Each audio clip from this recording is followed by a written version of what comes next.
Hello আমার মিষ্টি বন্ধুরা, তোমরা সবাই কেমন আছো? চলে আসলাম বাজার থেকে কড়াইশুঁটি নিয়ে। দেখো 500 কড়াইশুঁটি নিয়ে এসেছি, এখানে ছাড়ানো শুরু করে দিয়েছি।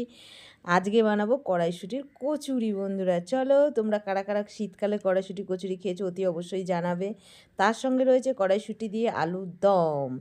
চলো, আলুগুলো সেদ্ধ করে নিয়েছি, ময়দাটাকে মেখে নিয়েছি, আর কড়াই বসিয়ে দিলাম।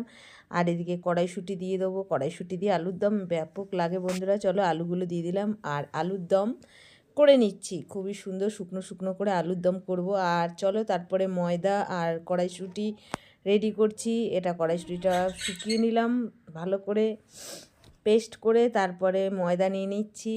ময়দাকে এইবার বাটি শেপ দিয়ে তারপরে ভেতরে পুর দিয়ে দিলাম কচুরির। হয়ে গেল কড়াইশুঁটির কচুরি তৈরি করা। এবার আমি তেলে ছেড়ে দেবো। বন্ধুরা কারা কারা কড়াইশুঁটির কচুরি খেতে ভালোবাসো বা খেয়েছো এই শীতকালে? আর এটা শীতকালেরই রেসিপি, গরমকালে ভালো লাগে না, আর গরমকালে সেরকম পাওয়াও যায় না। চলো, রেসিপি রেডি। গরম গরম কষা কষা আলুর দম তৈরি, আর তোমাদের দাদাকে খেতে দিয়ে দিলাম। দেখতেই পাচ্ছ। আর কড়াইশুঁটির কচুরিগুলো কতটা নরম হয়েছে খালি দেখো বন্ধুরা, 2 আঙুলেই ছিঁড়ে যাচ্ছে।